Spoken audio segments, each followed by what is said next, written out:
about politics. I'm Gale Jones-Carson. Today my guests are the two best mayors in the country, Shelby County Mayor Jim Rout and Memphis City Mayor Herenton. Today we're going to focus on the formula for fairness and the Commission on Alternative Futures. But before we start there, one of the things I'd really like to get out the way for our viewing audience is, over the last couple of years or so, the media has portrayed you all had being at odds somewhat. So what I'd like for you all to do is just kind of talk about how well you all really do work together, even though you sometimes disagree, and how does this impact the work on the city, for the city and the county. You first, man. Go ahead, man. I mean, people wonder. Well, I think that probably, Gale, that sometimes because of the fact that we live in such a media atmosphere, and also today with all the technology we have, things are reported very quickly. And there may be a disagreement on how we should approach an area of government. And the issue is, in a few days, we can be right back working on things shoulder to shoulder, side by side. But I'll see people in the community, and I suspect that Mayor Herenton does, and they will think from that feud 6 months ago that we're still not speaking. And we have to work through that. And, of course, there are so many complex issues we both deal with that there are going to be some differences of opinion. So it doesn't negatively impact your working together? No, in the end, I think that, certainly I can't speak for Mayor Herenton, but I think he would agree. We know and have talked before about it privately that we need to do as much as we can to move this community forward together. And that's what it's really about. But that doesn't sacrifice a particular position on certain things from time to time. I think Mayor Rout is absolutely correct. Quite frankly, there can be very legitimate issues in which Mayor Rout may have one perspective and I may have another one. And we, from our respective constituency, may make different policy statements about those issues. But it doesn't mean that we do not have mutual respect for our respective roles, or that we do not have mutual respect for each other on a very personal basis. People get hung up on all of this disagreement. You know, in American democracy, freedom of speech, freedom of discourse, and on public policy matters, from time to time, public elected officials have disagreements. We even sometimes disagree with the media.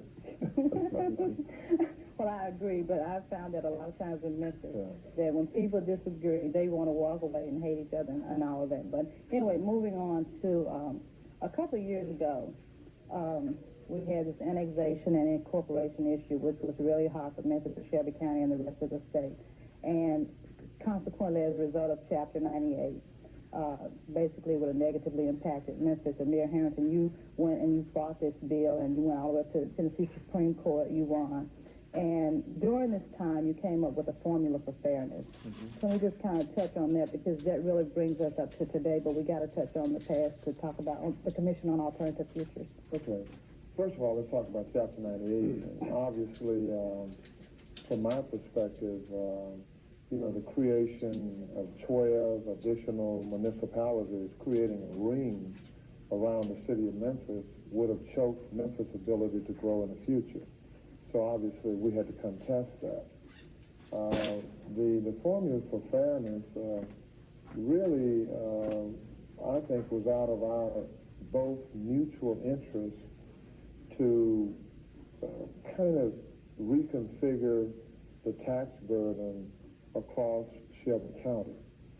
I think Mayor Rout and I would both agree that there's been an ongoing debate, I want to say, Jim, for decades, among city residents and residents outside the city of Memphis as to whether or not the tax burden was fair. That debate continues. I mean, I have a particular point of view as a city mayor that the tax burden has not been fair, and Mayor Rout will speak on his position. And here again, we may have different positions on different legitimate issues, but at the same time, at the end of the day, what is in the best interest of the economic growth and well-being of Memphis and Shelby County, this entire metropolitan area? Mayor Rout and I are going to be together on that. Well, it's interesting how you talk about different people have different perspectives on the balance of the tax issue. And say, for example, I have a couple of quotes. Representative Ulysses Jones, who lives in the city, and I have a quote from Tommy Hart, who lives in the county. And this was Representative Jones's perspective on it. The city of Memphis is the base for everything surrounding it.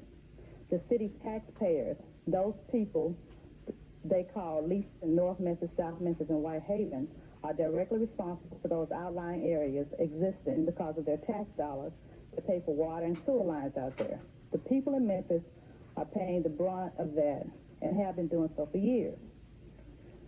Now, Tommy Hart lives in the county. His perspective is that the county residents basically share most of the tax burden.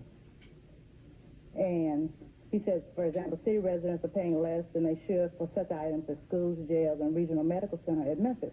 So I guess, like Mayor Rout, you came up with this Commission on Alternative Futures, which is a 17-member committee, and they were going to look at the tax structure and some other things. So basically, I guess you can talk about that and say where we are. And well, they did look at it, Gale, and the issue, of course, is somewhat based on not always specific facts, but where one sits, as Mayor Herenton sort of pointed out, whether you're here or in the county outside the city limits or in a town that's incorporated. We took the approach that we all agree, I think, that the entire area should flourish. But in so doing, where is the separation of the dollars? So we took the approach of not just trying to guess at it, or our word against your word type thing. There was an individual company that came in from Bethesda, Maryland, called Tischler and Associates, and they, in fact, had worked with some other communities in the state here.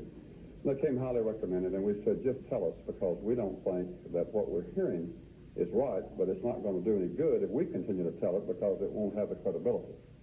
They came back and they said that there was $44 million more, in their opinion, in services going to city residents than was coming from those residents in county tax revenue. Now, let me quickly add something here. We're not saying that that's bad. We're not even saying that's wrong. We're just trying to clear the air. Now, how would that happen?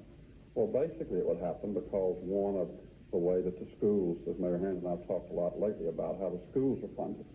Most people don't realize, but every time the county government puts $1 down for education this year, and it changes just a tad every year, 70 cents of every dollar for education that we put down goes to the city system. 30 cents goes to the county. But isn't that because of the disproportionate number of students in the city versus the county? There's 70% in the city of public students, and there's 30% in the county. So what it boils down to is, to equalize, someone came up with the idea of a formula. $70 million of 100 would go to the city, 30 to the county to build a new $30 million high school. That doesn't change the fact that if we keep on growing in the county, which is good, and downtown, which we're both doing, and that's good because all boats rise. Mayor Herenton and I talked specifically lately about it could bankrupt the county. Why? Because if you have to keep building so many new schools, and every time you build a $30 million high school, you have to issue debt for $100 million.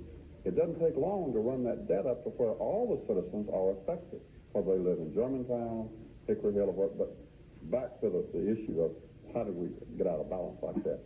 The other issue is that on health department, it's supposed to be a 50-50 funding of an old contract that goes back, I think, to the 50s. I believe that's right. But the bottom line of that is that about 92% of the services, because it's really related to clinics and things of that type, are inside the city limits. Again, we're not suggesting that's wrong. It's just the way of utilization. The people outside the city limits, other than mandated statutory things as it relates to environment and so forth, don't use those clinics and don't use those public health services. And we have a similar situation with the jail and with the med. The med primarily, roughly 95%, are people, the ones that are from Shelby County, are from inside the city limits. Well, it's wonderful that we have this resource, well, no matter where you live. But we have that, and so all the people pay. Well, in the end, the view was that there's more money going based upon the facts of the consultant. Now, the issue being that we didn't get into a contest after that report came back about is he right, is he wrong. We started talking about what services might be regional, and we got into discussions about libraries, because that's a regional type service in the sense that that's all over the county. That's sort of equal. Everybody gets a shot whether they live in Bartlett, they live in the Levi area, whether they live in Hollywood, or they live in Germantown, or now out in Hickory Hill area. So some of the issues basically are not just suburban versus urban, but regional. Oh, exactly. I mean, we also discussed the health department. But now the health department, from a regional perspective, there would be no reason for the county to say, we want to take over the health department. But we did say we want to consider that, and we talked with Mayor Herenton about it, because we're already in the health business. So it makes sense, not from a service standpoint, because most of those services are rendered to city residents, but it does make sense since the county government funds out of their budget for 2 nursing homes, and funds out of their budget for meds, so we said it would make sense to have a health department. The bottom line being that there are various things that both governments do, and the view has been because people in the city pay city taxes and county taxes, but what they forget sometimes, and they're my constituents, and the difference between me and Mayor Herenton, I can't go over the city limits line. I have people that pay 2 taxes, and I have people that pay 1.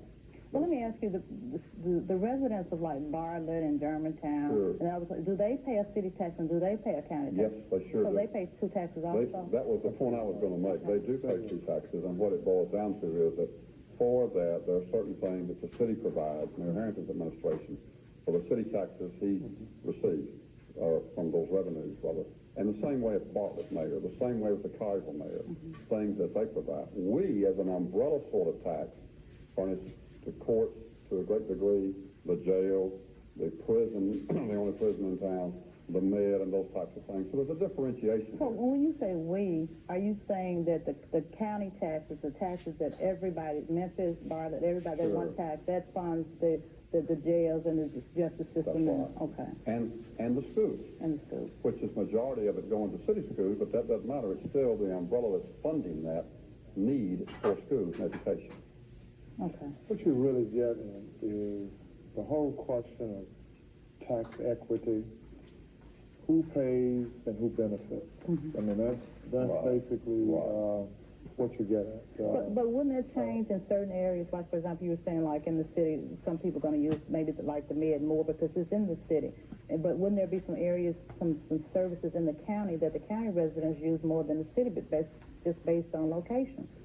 But see, I would argue that utilization of public amenities cannot be based on use for people by virtue of whether they're a city resident or a resident outside the city limits of Memphis. The formula is not predicated on who uses it. Okay. It's who pays and who benefits. That's what I'm saying. Because the whole issue is tax equity.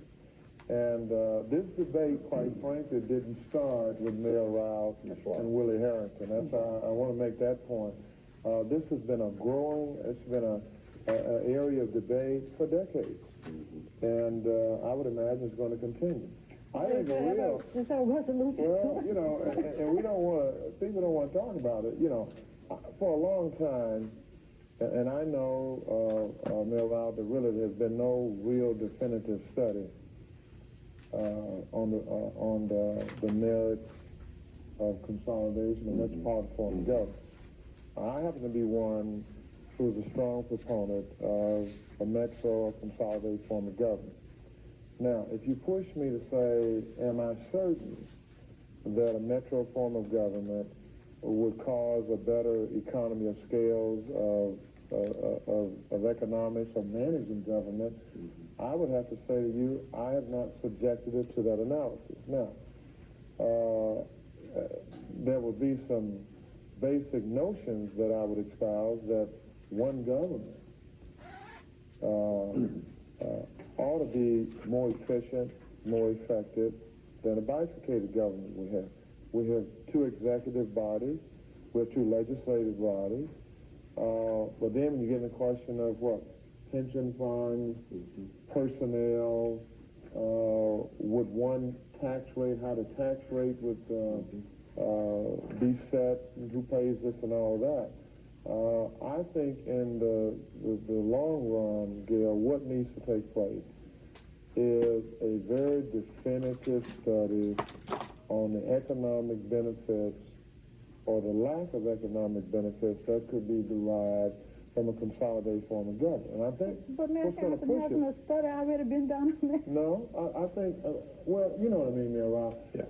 I would say there have been studies done on how you consolidate, how you go about getting it done. But Mayor Rout knows what I'm talking about. He probably, I can't speak for him, but I think Mayor Rout would probably say, we don't really know if all those benefits that a guy like Herenton would espouse, because there's been no fiscal, I'm talking about a fiscal analysis, research that could substantiate my notion that government could be more efficient and to be more economically for the citizenry in this metropolitan area than one government than two. Who would pay for a study like, who would pay for a study like that? Well, I don't think that the problem or issue Gale is paying for would be so much. I mean, we could, if it ever came to that, that could be done through city and county joint or whatever. I think that what Mayor Herenton's saying is important, because what he's saying is the research has not been done, so everybody sort of develops an opinion, but none of us have developed that based on a real research document. Now, in the past, there have been attempts, and that's what he was talking about in types of government, where in 1972, I think, was the last attempt, where it failed because the law, the Texas Supreme Court says it must carry, if it's by referendum, to change the government, to consolidate it. It must carry in both the city and the county. Well, it carried, I believe, the last time in the city limits, but outside the city, it did not carry, and you can't just combine the two for the total. Got to be both areas. Now, that's when you took a group of people that were put together by, say, the city council could do it, put together, or the county commission, a charter commission. And that group of citizens spend 6 to 9 months or whatever developing a charter idea and how a new government, that the mayor's talking about, would work. One CEO and one legislative body in each department. Then they go out generally and they communicate that to the constituents in the community. And then they put it on the ballot. Now, that's one way of doing it. Another way of doing it, that Mayor Herenton has talked a little bit about at one point, I think 3 or 4 years ago, was to put an item on the city council agenda that the council would then vote on to, in fact, have the citizens vote on, if the council chose to allow the citizens to vote on it, to surrender the charter. People get real nervous when you're talking about surrender. That's like I give up. That wasn't what he was talking about. Nobody's giving up. That's a means of getting to an objective. That method would mean that if you surrendered the charter downstream 2 years, 3 years, 4 years, or whatever, and then you come under some one new government, whether it's county government as structured, or whether it's a new form that we could put out there. Let me add that you know, we probably, and I'll be the first to admit this as the county mayor, we probably add to this confusion by having the title mayor for county and city, and Mayor Herenton knows that. Because even though there are more county mayors developing today than have been, and I know about 4 or 5 in the last year that have come about, but the issue is that there are many things already consolidated. The Office of Planning and Development. We have one director that we jointly appoint. That's already together. Those efficiencies have already been realized. Code enforcement, building permits and things, already together. Health department, already together. So a lot of things, there wouldn't be the savings that you would be if we hadn't already done what they call functional consolidation. The vast majority of communities in America are just like we are, as far as city government. Cook County, Chicago. Okay, Harris County, Houston. Dade County, Miami.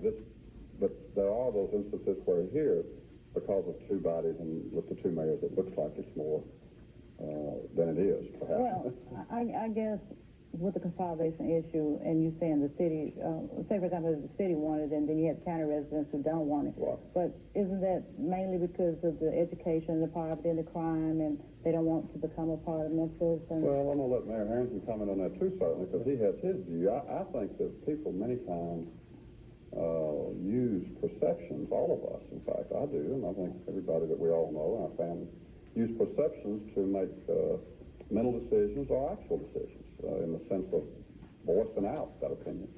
And what it comes down to is, I think right now, there are a couple of things that I've said. Now, this doesn't mean it can't be overcome, Gale. I have said, and it may be wrong, that I think in the city, even though Mayor Herenton has clearly indicated vocal support for consolidation, that there are some African Americans that are not as quick to support it. Let me tell you why. Not because they think it's bad or anything, but because, as one would call it, they have the brass ring in the mayor's office. Well, they didn't have that prior to Mayor Herenton's election.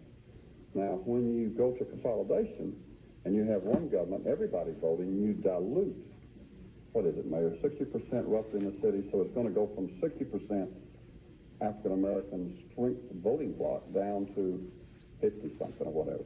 Now, let me just finish this part. In the county, there's a whole different perception. The perception in the county is, well, if they consolidate, that means they're going to consolidate schools. If they consolidate schools, that means they're going to have more busing and more crime. Well, we have less busing today, as you know, Gale, and Mayor Herenton knows from being a former superintendent, than we've had ever in the history since the busing was enacted in 72 and 73. But those perceptions, whether they be actual, factual or not, would have to be overcome for anything that was a document of substance to be voted on and approved.